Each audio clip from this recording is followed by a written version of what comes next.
Assalamualaikum warahmatullahi wabarakatuh.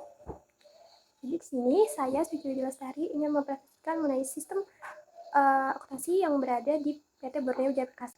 Lalu di sini saya mendapat bagian untuk mempresentasikan atau membuat sistem kas kecil di proyek dan sistem mobilisasi PT Borneo Jaya Perkasa. Lalu kita rincikan terlebih dahulu sistem kas kecil proyek itu apa aja sih. Jadi sistem kas kecil proyek ini digunakan untuk membiayai pengeluaran operasional yang bersifat rutin, mendesak, dan relatif kecil, terutama yang terjadi di lokasi proyek. Dalam praktiknya, sistem ini menggunakan metode impres, yang dimana perusahaan menetapkan jumlah dana tetap untuk kas kecil dan akan diisi kembali sesuai dengan jumlah pengeluaran yang sudah digunakan. Jadi dana kecil tersebut itu untuk membiayai apa sih? Jadi dana kas kecil di proyek tersebut untuk membayar kebutuhan seperti pembelian BBM, alat berat, pembelian suku cadang kecil, biaya konsumsi, dan biaya operasional ringan lainnya yang berada di proyek. Jadi sebelum itu saya menjelaskan sistem kas kecil di proyek ini, saya membuatnya dalam beberapa tahap, yakni yang pertama dari pembentukan dana kas kecil proyek, pengeluaran kas kecil proyek, pengisian kembali dana kas kecil di proyek, dan penutupan dana kas kecil di proyek jika sudah selesai. Lalu saya akan menjelaskan kronologi dan flowchart-nya. Jadi pertama-tama saya akan menjelaskan terlebih dahulu sistem kas kecil di proyek dari pembentukan dana kas kecil di proyeknya. Jadi bagian kasir menerima surat keputusan berapa besarnya dana kas kecil yang sudah ditetapkan oleh direktur. Berdasarkan surat tersebut, bagian kasir membuat BKK sebanyak 3 rangkap, lalu meminta otorisasinya kepada manajemen keuangan. Berdasarkan BKK tersebut, bagian kasir menyiapkan dana kas kecil. Lalu bagian kasir mengarsip secara permanen berdasarkan tanggal, yaitu surat keputusan dan BKK 3. Lalu BKK 2 diserahkan kepada bagian akuntansi. BKK 1 dan dana kas kecil diserahkan kepada pemegang kas kecil proyek. Lalu bagian akuntansi yang sudah menerima BKK 2 langsung mencatatnya ke jurnal pengeluaran kas JPK, lalu mengarsip BKK 2 tersebut secara permanen berdasarkan tanggal. Sementara itu, pemegang kas kecil proyek yang sudah menerima dana kas kecil dan BKK 1 dari bagian kasir, pemegang kas kecil tersebut menyimpan uang ke dalam berangkas proyek, lalu mencatatnya penerimaan dana kas kecil ke buku kas kecil. Lalu BKK 1 yang sudah dicatat tersebut diarsipkan secara sementara berdasarkan tanggal. Lalu proses pembentukan dana kas kecil tersebut selesai. Lalu setelah itu, sistem kas kecil di proyek ada pengeluaran dana kas kecil di proyek. Awal mulanya, pemakai kas kecil proyek mengisi FPKK sebanyak 2 rangkap dan meminta otorisasinya ke atasan mereka masing-masing. Lalu kedua FPKK tersebut dikirim ke pemegang kas kecil proyek. Lalu pemegang kas kecil proyek menerima FPKK tersebut dan mengecek keabsahan FPKK tersebut. Setelah valid, pemegang kas kecil proyek mencairkan uang kas kecilnya. Uang kas kecil dan FPKK 1 dikirim ke pemakai kas kecil proyek. Lalu berdasarkan FPKK 2, pemegang kas kecil proyek mencatatnya di buku kas kecil. Lalu setelah dicatat, FPKK 2 diarsipkan secara sementara berdasarkan tanggal. Lalu pemakai kas kecil proyek yang sudah menerima uang dan mereka melakukan transaksi dan mengumpulkan bukti transaksi. Lalu setelah itu, pemakai kas kecil proyek mendapatkan dari pihak ketiga, yakni uang kembalian jika ada, dan dokumen pendukung seperti nota atau kwitansi. Lalu berdasarkan dokumen tersebut, pemakai kas kecil membuat BPKK atau bukti pengeluaran kas kecil sebanyak 2 rangkap yang sudah diotorisasi oleh kepala proyek. Lalu setelah itu, BPKK 1, FPKK 1, uang kembalian dan dokumen pendukung itu diserahkan kepada pemegang kas kecil proyek. Sementara itu, BPKK 2 diarsipkan secara permanen berdasarkan tanggal. Lalu setelah itu, pemegang kas kecil proyek mengeluarkan arsip FPKK 2 dan juga pemegang kas kecil proyek menerima BPKK 1, FPKK 1, uang kembalian dan dokumen pendukung dari pemegang kas kecil proyek. Lalu pemegang kas kecil proyek memeriksa kesesuaian pengeluaran kas kecil. Lalu uang kembalian disimpan ke dalam berangkas BPKK 1, FPKK 1, dan dokumen pendukung dicatat ke buku kas kecil. Setelah itu dicatat BPKK1, FPKK2, dan dokumen pendukung diarsipkan secara sementara berdasarkan tanggal. Sementara itu FPKK2 diserahkan ke pemakai kas kecil proyek. Setelah pemakai kas kecil proyek menerima FPK2 dari pembagian kas kecil proyek, mereka mengarsipkan FPKK2 tersebut secara permanen berdasarkan tanggal dan proses ini selesai. Lalu selanjutnya pengisian kembali kas kecil di proyek. Pembagian kas kecil proyek memeriksa saldo kas kecil proyek. Ketika saldo di bawah 30% dari dana awal, mereka mengeluarkan arsip BPKK1 dan DP. Lalu berdasarkan dokumen tersebut, pembagian kas kecil proyek membuat PPKKK permintaan pengisian kembali kas kecil, lalu meminta otorisasinya ke kepala proyek. Setelah itu, PPKK1, BPKK1, dan dokumen pendukung diserahkan kepada bagian akuntansi. Sementara itu, untuk PPKKK2 diarsipkan secara permanen berdasarkan tanggal. Lalu, bagian akuntansi sudah menerima PPKK1, BPKK1, dan dokumen pendukung. Bagian akuntansi memeriksa kesesuaian tiap transaksinya. Lalu setelah valid, mereka membuka stempel verified di PPKKK. Lalu PPKK1, BPKK1, dan dokumen pendukung diserahkan kepada bagian kasir. Bagian kasir yang sudah menerima ketiga dokumen tersebut, mereka membuat BKK sebanyak 3 rangkap dan meminta otorisasinya kepada manajemen keuangan. Lalu setelah itu, berdasarkan BKKK yang sudah dibuat oleh kasir, bagian kasir memberikan dana kas kecil. Dana kas kecil BKK1, BPKK1, dan DP diserahkan kepada pemegang kas kecil proyek.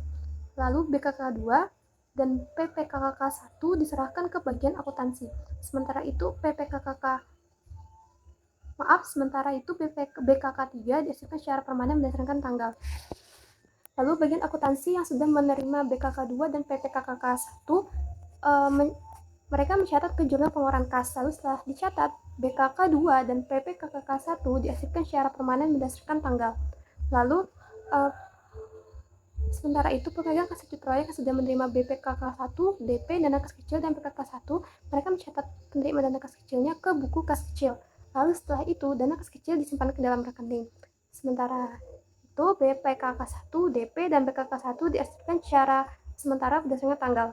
Lalu yang terakhir itu penutupan dana kas kecil proyek. Jadi ketika proyek sudah selesai, pemegang kas kecil proyek mengeluarkan arsip BPKK1 dan DP. Lalu setelah itu, berdasarkan BPKK1 dan dokumen pendukung tersebut, pemegang kas kecil proyek membuat rekap kas kecil final dan meminta otorisasinya kepada kepala proyek sebanyak 3 rangkap. Lalu setelah itu, RKKF1, BPKK1, dokumen pendukung diserahkan ke bagian akuntansi. Sementara itu, RKFF2 diserahkan ke bagian kasir. Lalu RKKF3 diarsipkan secara permanen berdasarkan tanggal. Di akhir jam kerja, pemegang kas kecil proyek menyetorkan sisa dananya ke bank. Dan pemegang kas kecil proyek menerima BSB sebanyak 4 rangkap. BSB itu adalah bukti setor bank. Jadi BSB 1 diserahkan ke bank, BSB 2 diserahkan ke bagian kasir, BSB 3 ke bagian akuntansi, dan BSB 4 diarsipkan secara permanen berdasarkan tanggal oleh pemegang kas kecil proyek. Lalu bagian kasir yang sudah menerima RKKF2 dan BSB 2, kedua dokumen tersebut diarsipkan secara permanen berdasarkan tanggal. Lalu sedangkan itu bagian akuntansi yang sudah menerima RKKF1, BPKK1, dokumen pendukung, dan menerima juga BSB 3, mereka bagian akuntansi memeriksa kelengkapan bukti-bukti tersebut. Lalu setelah itu, bagian akuntansi mencatatnya ke jurnal umum untuk penutupan kas kecil. Lalu 4 dokumen tersebut, RKKF1, BPKK1, dokumen pendukung, dan BSB 3 diarsipkan secara permanen berdasarkan tanggal. Berikut adalah formulir catatan dan laporan sistem kecil di proyek.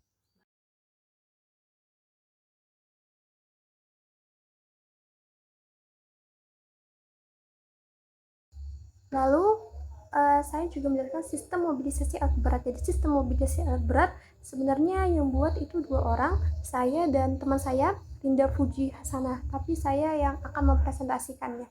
Jadi di sistem mobilisasi alat berat ini merupakan proses pengiriman alat dari gudang atau pool ke lokasi proyek pelanggan. Ini penting karena menyangkut kesiapan alat di lapangan dan efisiensi jadwal kerja proyek. Jadi, untuk sistem mobilisasi alat beratnya, pertama-tama, bagian operasional menerima SPS 3, surat pernyataan sewa dari bagian admin. Lalu, berdasarkan surat tersebut, bagian operasional menerbitkan surat perintah kerja atau SPK sebanyak 3 lembar. SPK 1 diserahkan ke bagian maintenance SPK 2 diserahkan ke bagian logistik, lalu SPK 3 dan SPS 3 diarsipkan secara permanen berdasarkan tanggal. Lalu bagian maintenance yang sudah menerima SPK 1 dari bagian operasional, bagian maintenance harus memeriksa alat berat yang disewa dan mengisi form inspeksi alat berat sebanyak 2 lembar. Lalu di sini bagian maintenance harus mengidentifikasi apakah ada masalah. Jika ada masalah, bagian maintenance harus melakukan perbaikan alat berat terlebih dahulu lalu membersihkan kendaraan alat beratnya. Lalu jika tidak ditemukan ada masalah, maka bagian maintenance harus langsung membersihkan kendaraan alat beratnya. FIAB 1 diteruskan ke bagian operasional, lalu SPK 1 dan FIAB 2 diarsipkan secara permanen berdasarkan tanggal. Lalu sementara itu, bagian logistik menerima SPK 2 dari bagian operasional berdasarkan surat tersebut. Berdasarkan dokumen tersebut, bagian logistik harus mengurus perizinan transportasi alat berat sebanyak 2 rangkap IPK, yakni IPK itu izin pengangkutan kendaraan. Lalu setelah itu, bagian logistik merencanakan rute pengiriman dan menerbitkan surat jalan sebanyak 4 lembar. SJ1, SJ4, dan IPK 2 diarsipkan secara sementara berdasarkan tanggal. Lalu SJ3 diteruskan ke bagian logistik. Bagian operasional yang sudah menerima SJ3 dari bagian logistik dan FIAB 1 dari bagian maintenance, bagian operasional harus mengarsipkan kedua data tersebut secara permanen berdasarkan tanggal. Lalu setelah itu, SJ2 dan IPK 1 digunakan untuk mempersiapkan kendaraan alat berat pada hari pengiriman. Lalu setelah siap, bagian logistik mengirim SJ2 dan IPK 1 ke operator alat berat untuk memobilisasi alat berat tersebut. Lalu setelah sampai, mereka harus melakukan proses unloading alat berat, lalu membuat bastap, berita acara serah terima alat berat dan meminta tanda tangan oleh pelanggan. Bastap 1 diserahkan ke pelanggan, bastap 2 ke kepala proyek, bastap 3 SJ2, dan IPK 1 dieksekusi secara permanen berdasarkan tanggal. Pada saat H-2 selesai kontrak, bagian operator mengisi formulir persiapan demobilisasi sebanyak 2 rangkap. FPD 2 diakseskan secara permanen berdasarkan tanggal, dan FPD 1 diteruskan ke bagian operasional. FPD 1 yang sudah diterima oleh bagian operasional harus mengatur jadwal untuk inspeksi dan pengambilan alat. Lalu mereka menyiapkan FPA, formulir pengambilan alat, sebanyak FPA 2 dieksekusi secara permanen berdasarkan tanggal dan FPA 1 diteruskan ke bagian logistik. Lalu setelah itu, FPA 2 yang sudah diterima oleh bagian logistik, mereka yakni bagian logistik harus mempersiapkan kendaraan pengangkutnya, lalu merencanakan rute perjalanan dan menerbitkan surat jalan kembali sebanyak 3 rangkap. SJK 1 akan digunakan nanti untuk pada hari pengembalian. Lalu SJK 2 diteruskan ke bagian operasional. SJK 3 diarsipkan secara permanen berdasarkan tanggal. Lalu SJK 1 pada hari pengembalian mereka menggunakan SJK 1 untuk pemeriksaan fisik seluruh bagian alat bersama tim maintenance. Lalu bagian logistik mencatat hasil inspeksi berita acara pembayaran alat sebanyak 3 rangkap. BAP 1 ke pelanggan, BAP 2 diteruskan ke bagian operasional, BAP 3 dieksekusi secara permanen berdasarkan tanggal, JK 1 selanjutnya diberikan kepada operator. Maka dari itu, bagian operasional yang sudah menerima SJK 2 dan BAP 2 dari bagian logistik, mereka semua mengarsipnya secara permanen berdasarkan tanggal.